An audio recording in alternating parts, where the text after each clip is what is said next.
नमस्कार. एस जे मराठीमध्ये आपलं सहर्ष स्वागत आहे. आज आपण फलटण तालुक्यातील कापसी येथे आहोत. आपल्यासोबत मंगेशजी वरपे आहेत. दादा काय सांगाल? सध्या फलटणची जी बदनामी केली जाते डॉक्टर संपदा मुंडे यांचं जे त्यांनी जे आत्महत्या केली त्याबद्दल सर्वसामान्य फलटणकर म्हणून तुमचं काय मत आहे? नमस्कार मंगेश वरपे. खरं तर मला या गोष्टीविषयी म्हणजे जाणीवपूर्वक सांगावंसं वाटलं म्हणून बोलतो की एक सर्वसामान्य फलटणकर म्हणून मला फार म्हणजे उद्विग्न वाटतं. आज जी काय संपूर्ण महाराष्ट्रामध्ये अगदी चांगल्या चांगल्या जे न्यूज चॅनल आहेत, अगदी एबीपी न्यूज सारखा जो बडे सारखा वार्ताहर आहे आणि तो वार्ता सांगत असताना त्याच्या मागे जे फलटणचं चित्र लावलं जातं, त्याच्यामध्ये बलात्कारी, रेपिस्ट किंवा अनेक वेगवेगळ्या पद्धतीचे ज्यावेळेस ते आरोप करतात, तर मला असं वाटतं की एक 6 महिन्यामध्ये आता इथं सत्ता परिवर्तन झाले. जवळपास जे आता इथले म्हणजे प्रस्थापित आहेत ते 35 वर्ष राजकारणामध्ये आहे. 6 महिन्यामध्ये जंगलराज इथं झाला. 6 महिन्यामध्ये अगदी फलटणची व्यवस्था इथं म्हणजे की अगदी जंगलराज आहे किंवा माणसात माणूस नाही, इथं गुंडशाहीचं वातावरण आहे. तर ह्या सगळे जे एक नेरेटिव्ह सेट केले गेले जाते त्याच्यामध्ये एक फलटणकर म्हणून थोडंसं आमचं ज्यावेळेस आम्ही सोशल मीडिया बघतो त्यावेळेस म्हणजे क्यू येते आणि थोडंसं राग चिडी येतो. तर या माध्यमातून लोकांना बाबा आमचं आज फलटण एक सुसंस्कृत तालुका म्हणून एक ऐतिहासिक वारसा असलेला म्हणून आज दक्षिण काशी म्हणून फलटणची ओळख आहे. महानुभाव पत्ते यांचं श्री चक्रधर स्वामींचं वास्तव्य किंवा जन्मस्थानी आहे आणि इथं फार सुसंस्कृत लोक राहतात. एक फलटणकरांची संपूर्ण महाराष्ट्रामध्ये एक वेगळ्या पद्धतीची ओळख आहे. परंतु आज एक गेल्या 6 ते 7 दिवसापासून फलटणमध्ये ज्यांचा काय फलटणशी संबंध नसताना म्हणजे जर फलटण मधला स्थानिक एखादा माणूस बोलला तो बाबा राजकीय देशातून किंवा राजकीय स्पर्धेतून एखादं स्टेटमेंट देतो, ह्या गोष्टी ह्या भावना आम्ही समजू शकतो. परंतु आज कोण कुठला समजा तो मेहबूब शेख असेल किंवा या सुषमाताई अंधारे असतील की ज्यांचा काही म्हणजे त्यांना कोणी वकिली पत्र दिलेलं नसताना आज माझ्या फलटणवर किंवा माझ्या फलटणमधल्या कुठल्याही सुपुत्रावरती अशा पद्धतीचे बेछूट किंवा काही त्याला तथ्य नसताना जे आरोप होत आहेत एक फलटण करून म्हणून मला फार वेदना होतो. निश्चित तुम्हाला सांगतो की ज्या आमच्या भगिनी डॉक्टर संपदा आहेत त्यांचा जो मृत्यू झाला किंवा त्यांनी जी आत्महत्या केली त्याच्याविषयी समस्त फलटणकरांमध्ये, आमच्या माता भगिनींमध्ये, आमच्या तरुणांमध्ये किंवा सगळ्याच भावांमध्ये याची हळहळ आहे आणि त्यांच्या जे कोण आरोपी असतील त्यांना निश्चित शिक्षा झाली पाहिजे. आणि परवा मुख्यमंत्री आले त्यांच्या समोर सुद्धा जे व्यासपीठावर सगळे होते, स्वतः दादा असतील, त्यांनी सुद्धा या बाबतीमध्ये सांगितले की बाबा संवेदना स्वतःच्या व्यक्त केल्या आणि जे कोण आरोपी असतील त्याच्यामध्ये दोष असतील त्याच्यात कठोरात कठोर शिक्षा व्हावी हा त्यांनी स्वतः स्टेटमेंट दिलेले.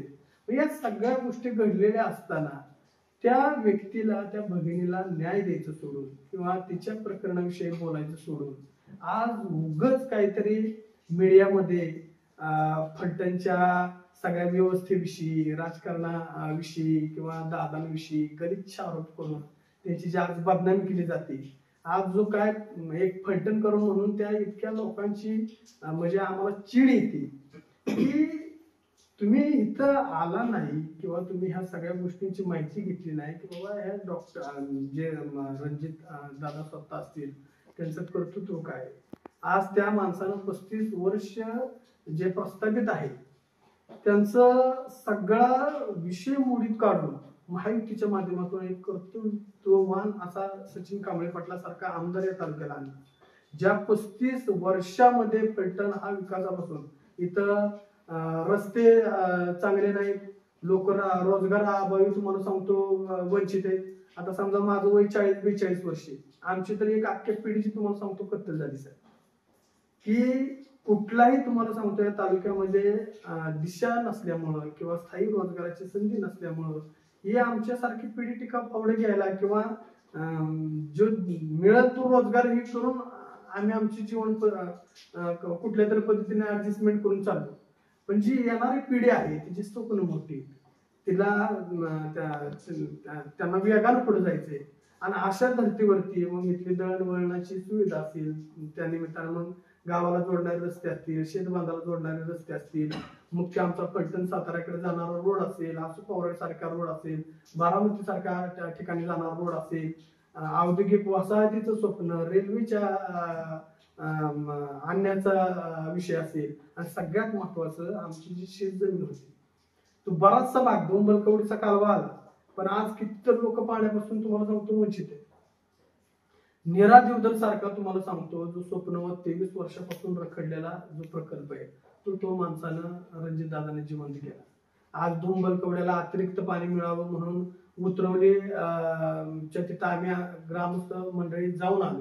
आज त्या माध्यमातून डोंबलकवडीला बुस्टर मिळून 6 मै जो कालवा होता तो 8 मैचा वाघोशी उपसा सिंचनच्या माध्यमातून अजून अतिरिक्त पाणी त्याच्यामध्ये घेऊन तो कालवा 12 करून इंच जमीन आपल्या फलटण तालुक्यातली सिंचनाखाली आणण्याचं स्वप्न बघणारा हा आधुनिक भगीरथ, आणि ज्याच्यावरती अशा पद्धतीचे गलिच्छ आरोप ज्यावेळेस फलटण मध्ये होताना आम्ही बघतो सोशल मीडियावरती, त्यावेळेस आमच्या कुठेतरी भावना किंवा आमचं मन दुःख होतं. आज एखादा माणूस आपल्याविषयी बोलत नाही किंवा आपल्याविषयी काय सांगत नाही, मग त्याची शांतता आहे म्हणून तुम्ही जर तुम्हाला सांगतो कोण कुठल्याही ह्याच्यावरच्या म्हणजे ज्यांचा काही संबंधच नाही आमच्या तालुक्याशी, अशी लोक ज्यावेळेस सोशल मीडियाच्या माध्यमातून एसी मध्ये बसून कुणालाही मारून कुणा आणून त्याला बोलतं करण्याचा जो प्रकार चाललेला आहे, आणि ही फक्त एक लक्षात घ्या, समस्त फलटणकरांना मला आवाहन करायचंय, ही फक्त आपल्या नेत्याची किंवा एका सुपुत्राची बदनामी नाही, तर आज फलटणवरती तुम्हाला सांगतो जंगलराज सारखी या सुषमा आमदारानं जे स्टेटमेंट दिलेले, तर हे कुठं तर तुम्हाला सांगतो सगळ्या जणांनी लक्षात ठेवण्यासारखे की जंगलराज म्हणजे इतक्या गलिच्छ पद्धतीचा आणि इतका हा शब्द इतका बेकार आहे की आज फलटणमध्ये असं कुठल्याही सुव्यवस्था असताना, प्रशासकीय सुव्यवस्था असेल, माणसांच्या मध्ये एकोपा असताना, केवळ राजकीय सुडातून जे त्यांच्याकडून कोणी हे वधवून घेतलं जाते किंवा आपल्या फलटणवरती गलिच्छ आरोप लावते, माझी समस्त जनतेला, समस्त युवकांना सगळ्यांना विनंती की आज आम्ही सगळेजण आपण बघतोय ह्या 7, 8, 9, 10 महिन्यापासून आपल्या फलटणमध्ये परिवर्तनाची नांदी किंवा किती वेगानं तुम्हाला सांगतो परिवर्तन झाले. एक लक्षात घ्या, जो खासदार पराभूत होऊन सुद्धा लोकसभेला 20,000 आपल्या जर चिमुरड्या मुलींना सायकलीचं वाटप करत असेल, आज त्यांच्या कारखान्याच्या माध्यमातून, त्यांच्या उद्योग व्यवसायाच्या माध्यमातून हजारो तरुणांना लक्षात घ्या की रोजगार मिळाला. कुठल्याही बीड असेल किंवा धुळे असेल किंवा इतर अजून कुठल्याही ठिकाणाहून अनेक ऊस तोड कामगार येतात, ते आपलं त्याच्यावरती उदरभरण पोट ह्या सगळ्या गोष्टी करत असतात.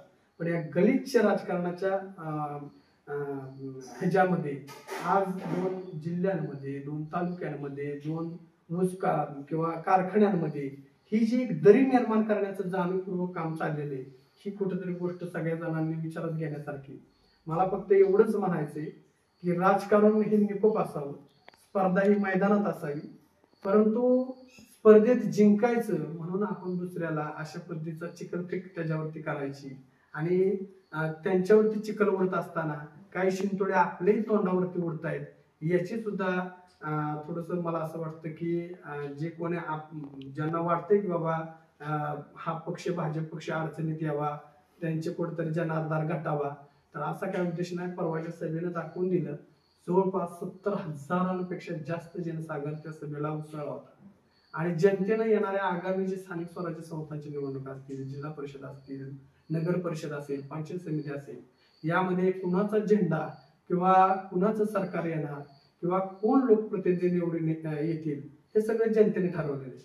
आणि मला क्यू वाटते की अशा पद्धतीचं एखादा स्टंट करून, अशा पद्धतीचं एक नेरेटिव्ह पसरून जर कोणाला वाटत असेल की आपण जनतेच्या मनात परत घर करू किंवा आपण बाबा परत एकदा लोकशाही व्यवस्थेमध्ये कुठेतरी आपला सूर्योदय होईल, तर मला त्यांना जाणीवपूर्वक सांगायचं एक सुज्ञ म्हणून की अशी गोष्ट कुठलीही आपल्या नजरेत येणार नाही.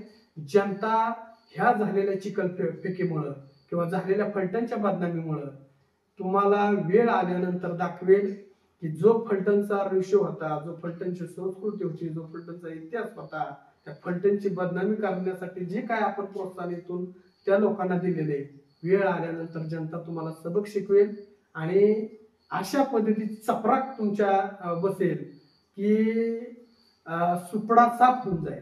सामान्य फलटणकर म्हणून तुम्ही रामराजेवरती स्पष्ट आरोप करताय की ते इथून सुषमाताई असतील किंवा महबूब शेख असतील यांना रसद पुरवतात का? तुमचा आरोप आहे का ते?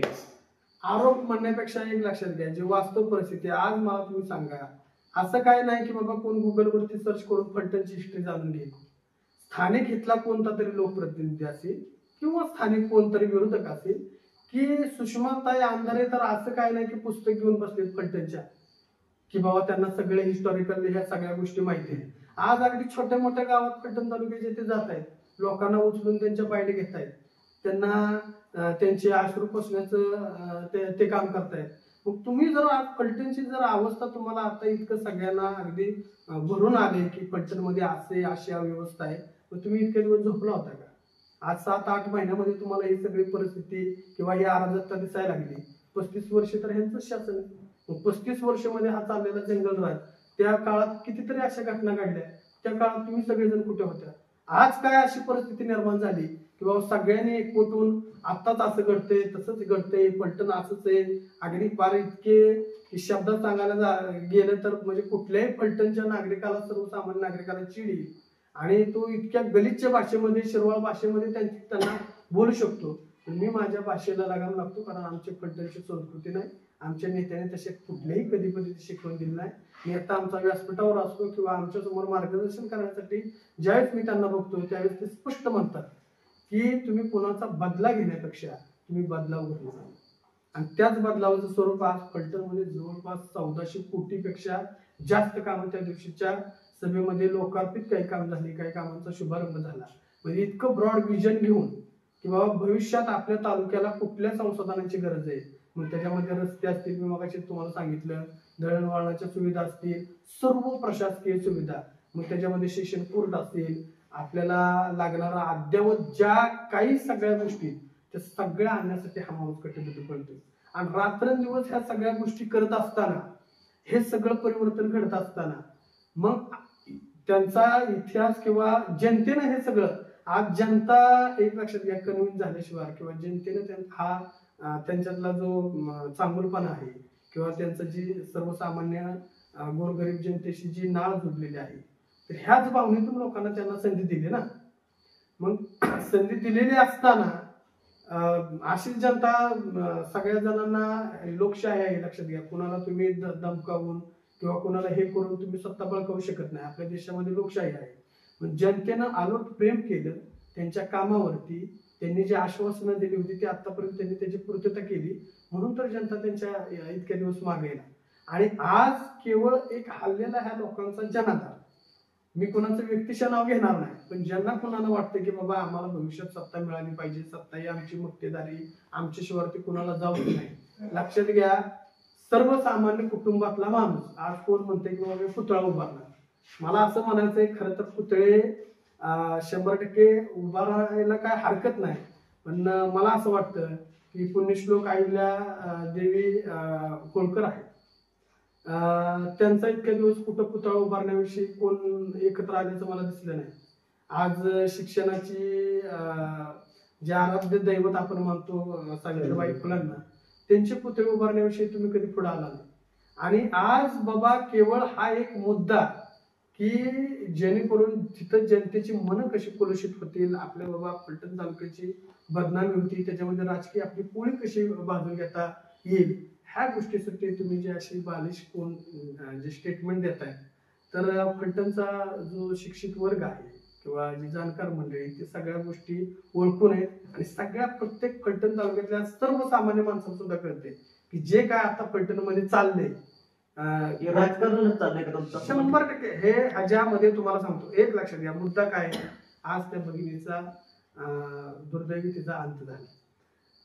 एक बाई असून सुषमाताई अंधारेंनी जर प्रयत्न करायला पाहिजे होतं, तर त्या बाईला म्हणजे त्या भगिनीला कशा पद्धतीने बाबा न्याय लवकर मिळेल, तिच्या आरोपींना कशा पद्धतीने त्यांना लवकर शासन मिळेल, आम्ही 100% समर्थन केलं असतं, भले ते कुठल्याही राजकीय पक्षाचे असले. पण आज त्या व्यक्तीला न्याय द्यायचं सोडून तुम्ही इतर माणसाच्या जे एक असा प्रकार मग आम्हाला वाटतो की कुणाची तरी सुपारी घेऊन किंवा कुणाकडून तरी तुम्ही एक टेंडर घेऊन तुम्ही हे धंदे करताय सगळे, की तुम्हाला प्रत्येक वेळेस नवीन मुद्दे असतात. कुणाचा तरी असला काय मुद्दा आला की तुम्ही बिना निमंत्रणाचा त्याच्यामध्ये हस्तक्षेप करायचा, त्या माणसाला वेटीत धरायचं आणि लोकांना हे करायचं. तुम्ही स्वतः किती श्रमदान केले, तुम्ही काय आतापर्यंत तुमचं कर्तृत्व काय सांगा ना, किंवा तुम्ही लोकांना अशा पद्धतीने उपयोग पडला किंवा हे आपल्याला एखाद्या पक्षानं समजा बाबा प्रवक्ता बनवलं, आपल्याला छान बोलता येते म्हणून उगाच कुणालाही तुम्हाला सांगतो टार्गेट करायचं आणि तोंड वेळ वाकडं करून उगाच कुणाची माफ काढत बसायचं. तर एक लक्षात घ्या, ह्या गोष्टी चिड आणणार आहे. बोलता सगळ्यांना येतं, सगळ्यांच्याकडे ज्ञान आहे.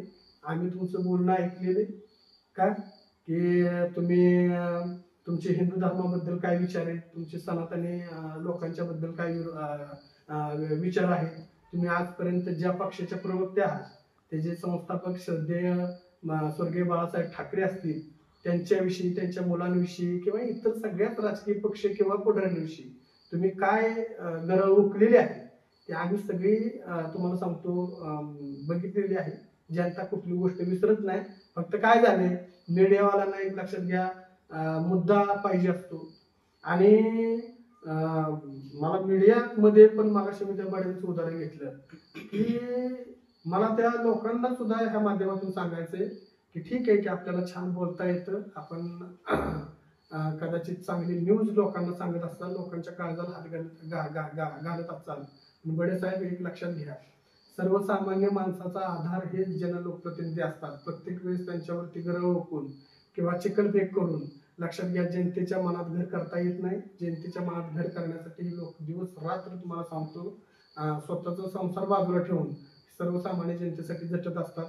सगळेच पुढारी हे गलिच्छ असतात, चारित्र्याने गलिच्छ असतात किंवा कर्माने गलिच्छ असतात. हा जो मापदंड काय तुम्ही तुमच्या डिबेट मधून लोकांच्या समोर आणण्याचा प्रयत्न करता, एक लक्षात घ्या सरकार हे दुसरं तिसरं कोण नसून तुमच्याच आमची एक लक्षात घेतो उदरातून आईच्या पोटातून जन्मलेली माणसं असतात.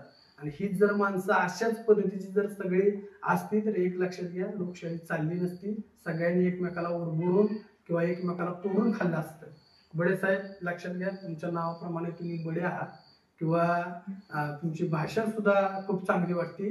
पण त्या दिवशी ज्यावेळेस तुमच्या मागं हा मी बोर्ड बघितला त्याच्यामध्ये बलात्कारी खासदार नावाचा जो फ्लेक्स तुम्ही लावला होता किंवा जे तुम्ही न्यूज चालवली होती त्याने मन थोडंसं उद्विग्न झालं की आपण ज्या व्यक्तीनं त्या पीडित आहे त्या तिच्यावरती नेमका अन्याय कोणी केला किंवा त्याच्यामध्ये खरं तथ्य काय आहे ही गोष्ट जाणून घेण्याच्या ऐवजी एकाच चांगल्या लोकप्रतिनिधीला तुमच्या दृष्टीनं तुम्ही कुणाला विलन ठरवणार हे तुम्ही सगळं स्टुडिओमध्ये बसून ठरवत असता. पण सर्वसामान्य जी जनता त्यांच्या छत्राखाली वावरत असते. आम्ही कोणाची जरी एखाद्या पक्षाचं काम करत असतो तर जो चांगला करतो आम्ही त्याला चांगलंच म्हणतो, जो वाईट करतो निश्चित आम्ही आमचा जरी माणूस असला तरी त्याला वाईट म्हणतो. पण कितीतरी आबाळ माया घेऊन हा माणूस आज संपूर्ण फलटण करायसाठी एक क्षेत्र, एक नवीन आशा, एक नवीन दिशा तरुणांच्या मनामध्ये त्यांच्या बघितलेल्या स्वप्नांसाठी एक वेगळी ध्येय घेऊन दिवस रात्र एक करून ते आज झटत आहेत. आणि त्यांच्यावरती ज्यावेळेस तुम्ही अशा पद्धतीचं कठोर भाष्य करता त्यावेळेस मनाला कुठेतरी वेदना होतात. माफ करा, जरी तुम्ही भाषेतून एखाद्याच्या काळजाला जरी स्पर्श करत असला तरी काळजाला स्पर्श करत असताना ते शब्द जपून आपण नक्कीच वापरले पाहिजे. त्या शब्दामागे सत्यता असली पाहिजे. केवळ जनतेच्या काळजाला स्पर्श करून उपयोग नाही. त्या जनतेला काळजाला स्पर्श करणारे आपण शब्द वापरत असताना कोणाचा तरी संसार, कोणाचं तरी हे उद्भवत असतं. ह्या सगळ्या गोष्टी एक लक्षात घ्या, आपण निश्चित ध्यानात ठेवल्या पाहिजे. या निमित्ताने एकच सांगायचं, जो काय हा गलिच्छ प्रकार गेल्या 6 ते 7 दिवसापासून चाललेला आहे, निश्चित आमच्या या संवेदना ज्या आमच्या भगिनी आहेत त्यांना न्याय मिळेल. कारण आमचा न्याय व्यवस्थेवरती विश्वास आहे. ज्यांचा न्याय व्यवस्थेवरती विश्वास नाही, स्वतः मुख्यमंत्री येऊन ज्यावेळेस त्या भगिनीच्या पाठीमागे खंबीरपणे उभे राहतात, इथले जे स्थानिक लोकप्रतिनिधी मग ते आमदार असतील, माजी खासदार असतील, ते त्या भगिनीच्या पाठीमागे उभे राहतात मग एवढं सगळं न्याय व्यवस्थेनं आश्वस्त करून सुद्धा, पोलीस यंत्रणेनं आश्वस्त करून सुद्धा तुम्ही न्याय व्यवस्थेच्या बाहेर घेऊन जी एक सोडाची किंवा एक वेगळी चाकोरी आखून वेगळ्या पद्धतीने ह्या फलटण तालुक्याला तुम्ही घेऊन सगळेजण निघाला आहात. तर कुठंतरी फलटणची सर्वसामान्य मला जनतेला आवाहन करायचं आहे की आपल्या फलटणची प्रचंड मोठ्या प्रमाणात भावांनो भगिनींनो जी बदनामी होत आहे ती कुठेतरी ह्या गोष्ट थांबली पाहिजे. ह्यांच्या गलिच्छ राजकारणाच्या नादामध्ये आपला एक सुसंस्कृत तालुका, आपला एक सुसंस्कृत नेता, आपला एक सुसंस्कृत सुपुत्र याला विनाकारण कुठेतरी वेठीस धरलं जाते. तर हे तात्काळ थांबलं पाहिजे. पीडितेला न्याय मिळाला पाहिजे. समस्त आमच्या फलटणकरांच्या, अगदी आमच्या कापशी ग्रामस्थांच्या सुद्धा संवेदना त्या व्यक्तीची आहे. आम्हाला कुणाच्या वरती हे आरोप करायचे नाही, मात्र आरोप करत असताना कुठल्याही जबाबदार व्यक्तीनं किंवा जे स्वतःला मोठे म्हणून घेतात त्या व्यक्तीने सुद्धा जाणीव ठेवली पाहिजे की आपण सुद्धा फलटणची कुठेतरी आपण भूमिपुत्र आहोत. आणि आज आपल्या फलटणची बदनामी होत असताना आपल्याला पण थोडीशी कुठेतरी वाटायला पाहिजे. या निमित्तानं मला थोडंसं एवढंच सांगायचं होतं. या ठिकाणी 2 मिनिटं आपण बोलण्याची संधी दिली. नक्कीच सागर हे होते फलटणकर सामान्य नागरिक. त्यांनी असं सांगितलं की जे सध्याचे फलटणवरती जे आरोप चालू आहेत ते त्याची बदनामी कुठेतरी थांबली पाहिजे. आणि नक्कीच ती आमची भगिनी आहे संपदाताई मुंडे, यांना न्याय तर मिळावाच, पण जे रणजित दादा आहेत ते कधीही कुठल्या कार्यकर्त्यांना चुकीचं काम घेऊन गेल्यानंतर प्रोत्साहन देत नाहीत. आणि त्यांनी असं सांगितलं, मंगेशजी वरपेंनी असं सांगितलं की फलटणकर नागरिकांनी जे आपल्या फलटणवरती जो बदनामी करण्याचं काम चालू आहे त्याला कुठंतरी काम जे चांगल्या प्रकारे रणजित दादा करत आहेत ते काम कुठंतरी विरोधकांच्या नजरेत खुपत आहे. त्यामुळं सुषमाताई असतील किंवा जे महबूब शेख असतील त्यांना या फलटण तालुक्यातूनच रसद पुरवली जाते. त्यांनी यावं, विकासावरती बोलावं आणि फलटणकरांची बदनामी करू नये असं या मंगेशजी वरपेंचं म्हणणं आहे. धन्यवाद.